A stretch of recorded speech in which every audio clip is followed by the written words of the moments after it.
Hey everybody, hope you're all doing well. My name is Steven and this is the Storytime channel. Today we have some malicious compliance stories and our first story of the day is by Lurid Fox. At closing time, I am still the manager. So I was 19 at the time and a shift supervisor at a local sub shop, Planet Sub. This was my first supervisory/managerial position, and for how shy and generally insecure I was at the time, I am amazed I had the gall to do this. To be fair, it had been a long day, and I had a second job that would give me more hours if I wanted. I was in charge of closing the store, and I had had a couple of staff call in, leaving me and 2 workers to deal with a busy night of sandwiches, pissy and entitled customers, and no breaks save for quick restroom ones. The store closed at 10, and we were for sure going to be shutting things down at 10:01. Clean as fast as we could and be free. All of us had school/classes the next day early. Around 9:30, I answered the phone to a terse gentleman demanding to know when we close because he needed to pick up sandwiches. I told him we shut the doors at 10 so he would have to be quick, and I offered to take his order over the phone so he could just pay when he gets here. He said he would have to look at the menu and rudely asked how he would have any idea what he wanted without seeing the menu. I replied that I had no idea if it was his first or 5th time here. He scoffed, said he would be by soon, before 10. I kept going on about work, as we all got the closing and cleaning things done ahead of time that we could. As 10 p.m. neared, I kept glancing out front to see if he was here, but nope. Once 10 p.m. hit, we got going on what we needed to finish, food covered, stored in the walk-in, counters cleared, etc. There were a few people finishing up eating in the lobby, but they looked almost done. At 10:15, an irritated voice called into the kitchen asking, "Is there anybody working here? I would like to place my order." I walked out and behind the counter told them that we closed 15 minutes ago and that the kitchen was shut down. "I called half an hour ago and I was told I could come get food still, that you were open," he stated. That was me you spoke to, and at 9:30, 45, not 30 minutes ago to be precise, we were open and I informed you that we closed at 10. It is now 10:15, we are closed, I politely replied. "There are people here still eating so you are clearly open," he gestured to the people putting on their coats and walking towards the door. Politely and with a forced friendly smile I said they had put their order in before 10 and just finished. The oven is turned off and the food is put away. "I don't freaking care, make me food," he sputtered. "Sir, I cannot do that," I replied. "We are closed, everything is put away, and the registers are shut down for the night. We open at 8 a.m. tomorrow." "I demand to speak to the manager right now," he hollered. At this moment, folks, I had a moment of clarity that I did not want to take this in the slightest, and I wanted to be a sarcastic and immature tick. I did not get paid enough for this, and I was fed up with the day. "One moment, I will get him," I said politely with a genuine smile. I then turned around, removed my hat and apron, hung them on a hood, and turning back to face him stated, "Hi, I'm Jeff. I am the manager tonight." I heard cackles of laughter from the other employees in the back who had been listening to all of it. "I am calling tomorrow for the store manager and you will all be fired," he stated as he stormed out. "His name is Sean. Have a good night," I shouted after him. "He should be here by 7. He turned around at the door. "You just lost a very valuable customer. This is the last time I am coming here." "Thank God for that," I said as he stepped out, turning around to flip me off on his way out. I then quickly locked the door and made sure he left. I called my manager and he just laughed at it. He was a cool guy, total stoner who was laid back. The guy never did come back, but he gave me a delightful memory and story. In your guys' opinions, what is the latest acceptable time frame to order something from a store before their closing hour? Is it like 30 minutes before they close, an hour before they close, 15 minutes if you're quick? Let me know in the comments down below. Our next story is by a mailed rectum. Technically, Mr. Principal, I'm following the rules. This was a few years ago. I was a senior in high school. At the time, an 18-year-old male. I was a major smart butt and was very nihilistic due to my past. For a little context, I have an individualized education program at my school that allowed me to use my phone for music therapy since I was diagnosed with severe depression, anxiety, Asperger's syndrome, and PTSD. By law, teachers have to follow without questions or overruling, and if anyone tried to stop me, they could get fined, fired, etc. IEPs are no joke for a reason. My senior year, the old principal resigned and we got Sergeant Hardbutt in his place. Starting out, he changed absolutely everything and was very strict with it. I'm assuming to assert dominance to show he's no pushover. One of the biggest changes was a zero tolerance to digital devices in or out of the classroom. That included everything from phones, Bluetooth earbuds and headphones, smartwatches, etc. Teachers loved it until they figured out that it also applied to them, so they said screw it and didn't enforce it. Though trying to listen to music in between classrooms was like trying to smuggle bombs onto a post-9/11 plane.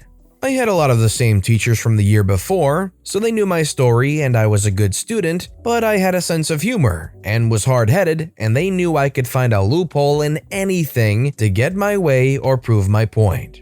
It all starts with a very crappy Monday morning. I was on edge as I always was at that school and decided to listen to some hard-hitting brutal death metal. It's therapeutic. I got stopped by Sergeant Hardbutt and this is what took place. The principal says, "Are you new here?" I say, "No, why?" "Okay, give me your phone now." I say, "I can't, I have in my paper." "I don't care. According to the handbook, no MP3 players, phones, any digital devices at all. I'm a man of my word, so hand it over." At this point, I can feel my anxiety rising. My hands were shaking and my eyes were getting warm and watery and I couldn't breathe. I needed to get out of there quickly before I bursted. The office was far from where my emergency anxiety meds were and I knew I wasn't going to make it, so I tried walking to the bathroom till the principal yelled, "Hey!" and forcefully grabbed my shoulder like a Karen. So as an irrational reaction, I turned and right hooked him. He went down to the ground and everyone was laughing and going crazy about it, so I just booked it and ran. Thankfully, my favorite teacher, Mr. Place, managed to catch me and embrace me to calm down. I ended up passing out in his arms due to hyperventilating. After regaining consciousness in the nurse's office, there were a few cops, Mr. Place, my mom, and the principal with an ice pack on his chin and a bloody towel over his nose. I was questioned on exactly what happened, and after hearing my side, Mr. Place's side, and the camera footage, everyone sided with me, and my mom went ballistic because she busted her butt to get me comfortable in school, and she had her a few altercations with teachers harassing me. Unsurprisingly, I got a week's suspension, but I wasn't punished at home. I decided to follow his rules, but with my own little twist. I studied the student handbook front to cover and went for a quick gander in the basement of my house to find my dad's things from the 80s and 90s. Dad and I share a lot of interests and he got me into all types of heavy metal and punk from a young age, so he passed the stuff down to me. After digging around, I was able to find his Walkman, cassette player, and a bunch of cassette tapes. I took my favorites of all time: Kill 'Em All by Metallica, Vulgar Display of Power by Pantera, Korn's first album, 40 Ounce to Freedom and the self-titled album by Sublime, and lastly, Tomb of the Mutilated by Cannibal Corpse. It was a hard choice, but I didn't want them to crack in my pocket.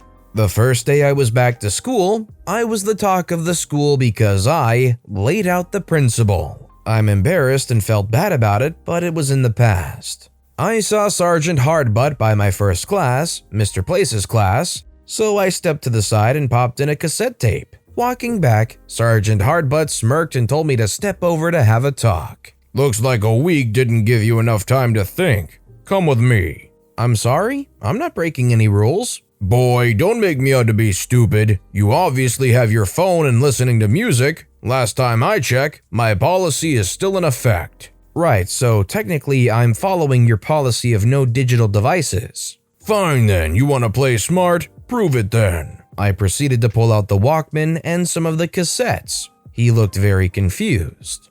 See, sir, you said no digital device. What I have right here is a Walkman with the original wired headphones. Since cassettes are analog and you never said anything about no analog devices, I'm within my full right to jam out on this in and out of the classroom. Sergeant Hardbutt gets red in his face and starts stumbling over his words to rebuttal. I mean, you say you're a man of your word, so how cowardly would you look if you let a teenager get to you and update the handbook? I see no harm in this. It abides with your rules. Sergeant Hardbutt grunts, then walk to the neighboring class as I exhale in relief and start to feel my anxiety go down. I walk in and nod to Mr. Place. He closes the door and makes sure that Sergeant Hardbutt isn't nearby and just busts out laughing. I'd say I stood my ground on that one. I really thought when everything was going down and there were cops there getting the full story, that something more would have come out of Sergeant Hardbutt putting their hands on OP. It's one thing to be a firm principal and a stickler for the rules, but you also need to know that in a school there's going to be people with varying needs and requirements, and you can't just treat them all the same way. The principal's honestly lucky that they didn't get barred from being able to serve as a principal anywhere after that. And our final story of the day is by Rum Bun Bun. Boss doesn't want my help unless she specifically asks for it. A few years ago, I took a customer service job and my boss, Shirley, was the laziest, snarkiest person I've ever worked around. She spent her day on social media and personal calls, while her inbox grew. Shirley's boss rarely came around and was happy as long as Shirley didn't bring any problems to her. So of course, Shirley didn't. She buried any problems. After I'd been there a couple weeks, Shirley was showing us some new procedure. I don't even remember what it was, but it was something I'd done in a previous position and there was a much easier way of doing it. I asked if I could make a suggestion. Shirley instantly shot it down. No, I don't want suggestions or help unless I specifically ask for them. Just do what I tell you to do. It was embarrassing and demeaning to say the least. When Shirley went to lunch, the gal who had been training me asked me what I was going to suggest and I showed her.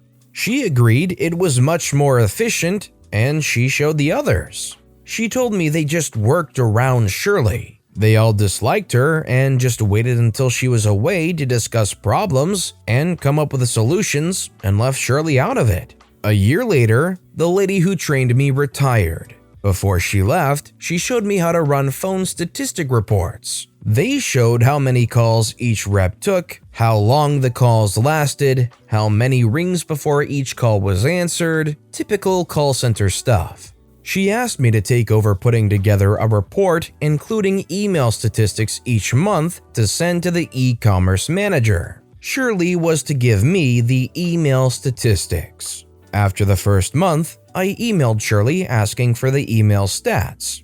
She ignored it. After the second month, same thing. I decided if it wasn't important to her, then I just wouldn't do it. I figured if questioned, I would show the emails I sent Shirley reminding her, so my butt would be covered. Nothing ever came of it. So things went for the next couple of years. Then came the announcement that Shirley's boss had been fired, and while they searched for a replacement, Shirley would be reporting to the president of the company. She was terrified. He had her jumping through hoops. He had her submitting reports to him, attending meetings, answering questions. She returned from one meeting frantic. She told the senior rep, Angela, that he wanted her to bring him phone statistics that afternoon, and she had no idea where to get them. I knew. Angela knew I knew. While Shirley sat at her desk trying to figure what to do, Angela came to me and said, "You aren't going to tell her, right?" I said, "Well, she once told me she didn't want my help unless she specifically asked for it, right? Well, she hasn't specifically asked me." We grinned at each other. Shirley went to her meeting empty-handed. She ended up getting fired a week or so later. I don't think it was because she didn't have the phone statistics, but that was probably one of the many things that made it apparent that she didn't know what she was doing. I think it just goes to show that there is a lot of risk involved in the whole fake it till you make it strategy, because if you make it somewhere and you're still faking it all throughout the entire process, it's very likely that you're going to get caught and called out. Honestly, you gotta give props to Shirley. She had a good thing going for quite a while. It lasted a number of years. That's honestly way more than it should have been, so I think they did well for themselves. But with that being said, that's all the time we have for today. So if you have a favorite story of the day, let me know which story and why in the comments down below. But besides that, if you enjoyed the video, please consider giving it a like, and if you haven't, subscribe and turn notifications on so you'll never miss an upcoming video. No matter what you do, whether it's just viewing the video, liking, subscribing, turning notifications on, I appreciate the heck out of it. Every little thing that you do helps the channel grow that much more, and I can't thank you enough for it. So, until next time, I hope you all have a wonderful day, and I'll be right here next time on the Storytime channel.